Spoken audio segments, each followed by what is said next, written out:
कथा। संतोषी माता व्रत कथा। एक बुढ़िया थी, उसके 7 बेटे थे। 6 कमाने वाले थे जबकि एक निकम्मा था। बुढ़िया 6 बेटों की रसोई बनाती, भोजन कराती और उनसे जो कुछ जूठन बचती वह 7वें को दे देती। एक दिन वह पत्नी से बोला, देखो मेरी माँ को मुझ पर कितना प्रेम है। वह बोली, क्यों नहीं, सबका झूठा जो तुमको खिलाती है। वह बोला, ऐसा नहीं हो सकता है, मैं जब तक आंखों से न देख लूं मान नहीं सकता। बहू हंसकर बोली, देख लोगे तब तो मानोगे। कुछ दिन बाद त्योहार आया। घर में 7 प्रकार के भोजन और चूरमे के लड्डू बने। वह जांचने को सिर दुखने का बहाना कर पतला वस्त्र सिर पर ओढ़े रसोई घर में सो गया। वह कपड़े में से सब देखता रहा। 6 भाई भोजन करने आए। उसने देखा, माँ ने उनके लिए सुंदर आसन बिछा नाना प्रकार की रसोई परोसी और आग्रह करके उन्हें जमाया।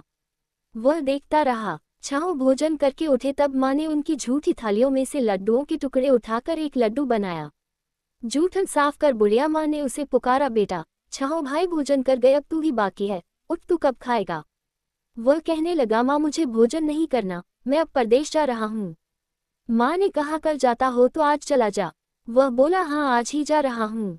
ये कहकर वह घर से निकल गया। 7वें बेटे का परदेश जाना। चलते समय पत्नी की याद आ गई। वह गौशाला में कंडे उपले थाप रही थी। वहां जाकर बोला, हम जावे परदेश आवेंगे कुछ काल, तुम रहियो संतोष से धर्म आपनो पाल। वह बोली, जाओ पिया आनंद से हमारो सोच हटाया, राम भरोसे हम रहे ईश्वर तुम्हें सहाय। 2 निशानी आपन देख धरू में धीर, सुधी मति हमारी बिसारियो रखियो मन गंभीर। वह बोला, मेरे पास तो कुछ नहीं, यह अंगूठी है सो ले और अपनी कुछ निशानी मुझे दे। वह बोली, मेरे पास क्या है, ये गोबर भरा हाथ है।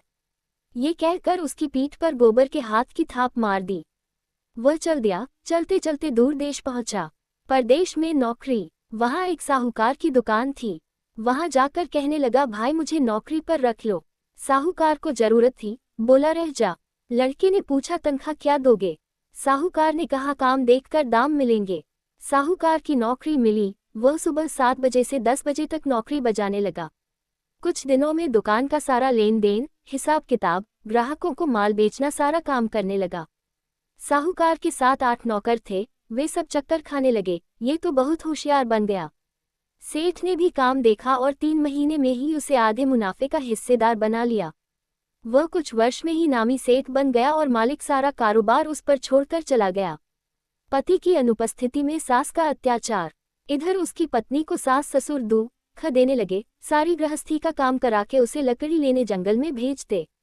इस बीच घर के आटे से जो भूसी निकलती उसकी रोटी बनाकर रख दी जाती और फूटे नारियल की नारेली में पानी।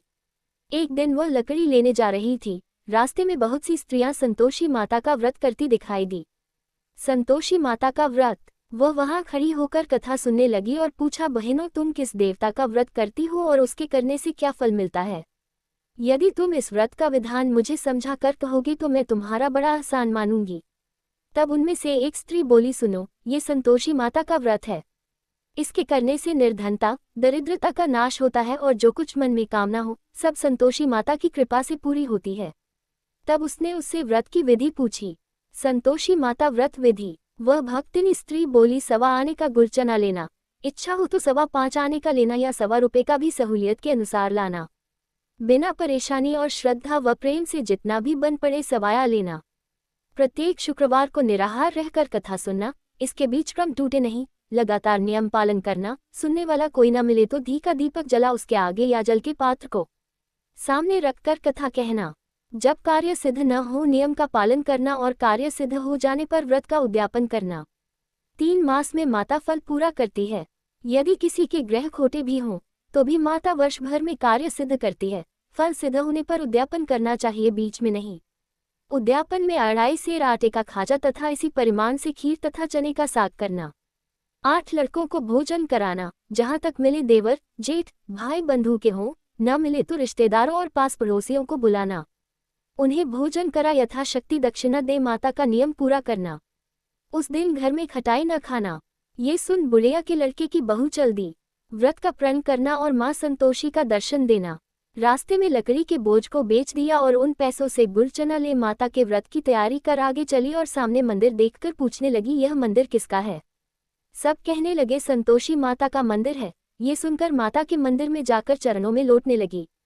दीन हो विनती करने लगी, माँ मैं निपट अज्ञानी हूँ, व्रत के कुछ भी नियम नहीं जानती, मैं दुखी हूँ। हे माता, जगत जननी मेरा दुख दूर कर, मैं तेरी शरण में हूँ। माता को दया आया। एक शुक्रवार बीता कि दूसरे को उसके पति का पत्र आया और तीसरे शुक्रवार को उसका भेजा हुआ पैसा आ पहुंचा। ये देख जेठ जेठानी मुंह सिकोड़ने लगे। लड़के ताने देने लगे, काकी के पास पत्र आने लगे, रुपया आने लगा, अब तो काकी की खातिर बढ़ेगी। बेचारी सरलता से कहती, भैया कागज आवे रुपया आवे, हम सब के लिए अच्छा है। ऐसा कहकर आंखों में आंसू भरकर संतोषी माता के मंदिर में आ मातेश्वरी के चरणों में गिरकर रोने लगी। माँ मैंने तुमसे पैसा कब मांगा है? मुझे पैसे से क्या काम है? मुझे तो अपने सुहाग से काम है। मैं तो अपने स्वामी के दर्शन मांगती हूँ। तब माता ने प्रसन्न होकर कहा, जा बेटी, तेरा स्वामी आएगा। ये सुनकर खुशी से बावली होकर घर में जा काम करने लगी। अब संतोषी माँ विचार करने लगी, इस भोली पुत्री को मैंने कह तो दिया कि तेरा पति आएगा, लेकिन कैसे? वह तो इसे स्वप्न में भी याद नहीं करता। उसे याद दिलाने को मुझे ही जाना पड़ेगा। इस तरह माताजी उस बुढ़िया के बेटे के पास जा स्वप्न में प्रकट हो कहने लगी, साहूकार के बेटे, सो रहा है या जागता है? वह कहने लगा, माता सोता भी नहीं जागता भी नहीं हूँ, कहो क्या आ गया है? माँ कहने लगी, तेरे घर बार कुछ है कि नहीं? वह बोला, मेरे पास सब कुछ है, माँ बाप है, बहू है, क्या कमी है? माँ बोली, भोले पुत्र, तेरी बहू घोर कष्ट उठा रही है, तेरे माँ बाप उसे परेशानी दे रहे हैं, वह तेरे लिए तरस रही है, तू उसकी सुध ले। वह बोला, हाँ माताजी ये तो मालूम है, परंतु जाऊं तो कैसे? परदेश की बात है, लेन देन का कोई हिसाब नहीं, कोई जाने का रास्ता नहीं आता, कैसे चला जाऊं? माँ कहने लगी, मेरी बात मान, सवेरे नहा धोकर संतोषी माता का नाम ले, घी का दीपक जला दंडवत कर दुकान पर जा बैठ। देखते देखते सारा लेन देन चुक जाएगा, जमा का माल बिक जाएगा, सांझ होते होते धन का भारी ढेर लग जाएगा। अब बूढ़े की बात मानकर वह नहा धोकर संतोषी माता को दंडवत घी का दीपक जला दुकान पर जा बैठा। थोड़ी देर में देने वाले रुपया लाने लगे, लेने वाले हिसाब लेने लगे। कोठे में भरे सामान के खरीददार नकद दाम दे सौदा करने लगे। शाम तक धन का भारी ढेर लग गया। मन में माता का नाम ले चमत्कार देख प्रसन्न हो घर ले जाने के वास्ते गहना कपड़ा सामान खरीदने लगा। यहाँ काम से निपट तुरंत घर को रवाना हुआ। उधर उसकी पत्नी जंगल में लकड़ी लेने जाती है, लौटते वक्त माताजी के मंदिर में विश्राम करती। वह तो उसके प्रतिदिन रुकने का जो स्थान ठहरा। धूल उड़ती देख वह माता से पूछती है, हे माता, ये धूल कैसे उड़ रही है? माता कहती है, हे पुत्री, तेरा पति आ रहा है, अब तू ऐसा कर, लकड़ियों के 3 बोझ बना ले, एक नदी के किनारे रख और दूसरा मेरे मंदिर पर व तीसरा अपने सिर पर।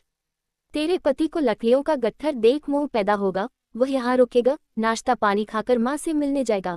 तब तू लकड़ियों का बोझ उठाकर जाना और चौक में गट्ठर डालकर जोर से आवाज लगाना, लो सासू जी, लकड़ियों का गट्ठर लो, भूसी की रोटी दो, नारियल के खेपड़े में पानी दो, आज मेहमान कौन आया है? माताजी से बहुत अच्छा कहकर वह प्रसन्न मन से लकड़ियों के 3 गट्ठर बनाए, एक नदी के किनारे पर और एक माताजी के मंदिर पर रखा। इतने में मुसाफिर आ पहुंचा। सूखी लकड़ी देख उसकी इच्छा उत्पन्न हुई कि हम यहीं पर विश्राम करें और भोजन बनाकर खा पीकर गांव जाएं। इसी तरह रुककर भोजन बना, विश्राम करके गांव को गया। सबसे प्रेम से मिला। उसी समय सिर पर लकड़ी का गट्ठर लिए वह उतावली सी आती है। लकड़ियों का भारी बोझ आंगन में डालकर जोर से 3 आवाज देती है, लो सासू जी, लकड़ियों का गट्ठर लो, भूसी की रोटी दो, आज मेहमान कौन आया है? ये सुनकर उसकी सास बाहर आकर अपने दिए हुए कष्टों को भुलाने हेतु कहती है, बहू ऐसा क्यों कहती है? तेरा मालिक ही तो आया है, आ बैठ, मीठा भात खा, भोजन कर, कपड़े गहने पहन। उसकी आवाज सुन उसका पति बाहर आता है। अंगूठी देख व्याकुल हो जाता है। माँ से पूछता है, माँ ये कौन है? माँ बोली, बेटा ये तेरी बहू है, जब से तू गया है तब से सारे गांव में भटकती फिरती है, घर का काम काज कुछ करती नहीं, 4 पहर आकर खा जाती है। वह बोला, ठीक है माँ, मैंने इसे भी देखा और तुम्हें भी, अब दूसरे घर की ताली दो, उसमें रहूंगा। माँ बोली, ठीक है, जैसी तेरी मर्जी। तब वह दूसरे मकान की तीसरी मंजिल का कमरा खोल सारा सामान जमाया। एक दिन में राजा के महल जैसा ठाट बाट बन गया। अब क्या था, बहू सुख भोगने लगी। इतने में शुक्रवार आया। शुक्रवार व्रत के उद्यापन में हुई भूल किया खटाई का इस्तेमाल।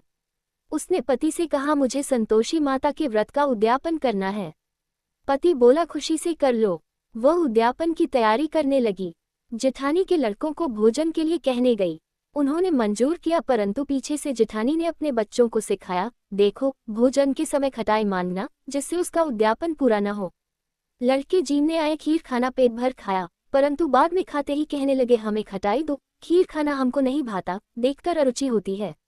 वह कहने लगी, भाई खटाई किसी को नहीं दी जाएगी, ये तो संतोषी माता का प्रसाद है। लड़के उठ खड़े हुए, बोले, पैसा लाओ। भोली बहू कुछ जानती नहीं थी, उन्हें पैसे दे दिए। लड़के उसी समय हट करके इमली खटाई ले खाने लगे। ये देखकर बहू पर माताजी ने कोप किया। राजा के दूत उसके पति को पकड़ कर ले गए। जेठ जेठानी मनमाने वचन कहने लगे, लूट लूट कर धन इकट्ठा कर लाया है, अब सब मालूम पड़ जाएगा जब जेल की मार खाएगा। बहू से यह सहन नहीं हुए, माँ संतोषी से मांगी माफी। रोती हुई माताजी के मंदिर गई, कहने लगी, हे माता, तुमने क्या किया? हंसाकर अब भक्तों को रुलाने लगी। माता बोली, बेटी तूने उद्यापन करके मेरा व्रत भंग किया है। वह कहने लगी, माता मैंने कुछ अपराध किया है, मैंने तो भूल से लड़कों को पैसे दे दिए थे, मुझे क्षमा करो, मैं फिर तुम्हारा उद्यापन करूंगी। माँ बोली, अब भूल मत करना। वह कहती है, अब भूल नहीं होगी, अब बतलाओ वे कैसे आवेंगे? माँ बोली, जा पुत्री, तेरा पति तुझे रास्ते में आता मिलेगा। वह निकली, राह में पति आता मिला। वह पूछी, कहाँ गए थे? वह कहने लगा, इतना धन जो कमाया है उसका टैक्स राजा ने मांगा था, वह भरने गया था। वह प्रसन्न हो बोली, भला हुआ, अब घर को चलो। कुछ दिन बाद फिर शुक्रवार आया, फिर किया व्रत का उद्यापन। वह बोली, मुझे फिर माता का उद्यापन करना है। पति ने कहा, करो। बहू फिर जेठ के लड़कों को भोजन को कहने गई। जेठानी ने एक दो बातें सुनाई और सब लड़कों को सिखाने लगी, तुम सब लोग पहले ही खटाई मांगना। लड़के भोजन से पहले कहने लगे, हमें खीर नहीं खानी, हमारा जी बिगड़ता है, कुछ खटाई खाने को दो। वह बोली, खटाई किसी को नहीं मिलेगी, आना हो तो आओ। वह ब्राह्मण के लड़के लाकर भोजन कराने लगी। यथाशक्ति दक्षिणा की जगह एक एक फल उन्हें दिया। संतोषी माता प्रसन्न हुई। संतोषी माता का फल, माता की कृपा होते ही 9वें मास में उसके चंद्रमा के समान सुंदर पुत्र प्राप्त हुआ। पुत्र को पाकर प्रतिदिन माता जी के मंदिर को जाने लगी। माँ ने सोचा, ये रोज आती है, आज क्यों न इसके घर चलूं। यह विचार कर माता ने भयानक रूप बनाया। गुड़ चने से सना मुख, ऊपर सून के समान होठ, उस पर मक्खियां भिन भिन कर रही थी। देहली पर पैर रखते ही उसकी सास चिल्लाई, देखो रे, कोई चुड़ैल डाकिन चली आ रही है, लड़कों इसे भगाओ, नहीं तो किसी को खा जाएगी। लड़के भगाने लगे, चिल्लाकर खिड़की बंद करने लगे। बहू रोशनदान में से देख रही थी, प्रसन्नता से पगली बन चिल्लाने लगी, आज मेरी माताजी मेरे घर आई है। वह बच्चे को दूध पीने से हटाती है। इतने में सास का क्रोध फट पड़ा। वह बोली, क्या उतावली हुई है? बच्चे को पटक दिया। इतने में माँ के प्रताप से लड़के ही लड़के नजर आने लगे। वह बोली, माँ मैं जिसका व्रत करती हूँ ये संतोषी माता है। सबने माता जी के चरण पकड़ लिए और विनती कर कहने लगे, हे माता, हम मूर्ख हैं, अज्ञानी हैं, तुम्हारे व्रत की विधि हम नहीं जानते, व्रत भंग कर हमने बड़ा अपराध किया है, जग माता आप हमारा अपराध क्षमा करो। इस प्रकार माता प्रसन्न हुई। बहू को प्रसन्न हो जैसा फल दिया वैसा माता सबको दे, जो पड़े उसका मनोरथ पूर्ण हो। बोलो संतोषी माता की जय।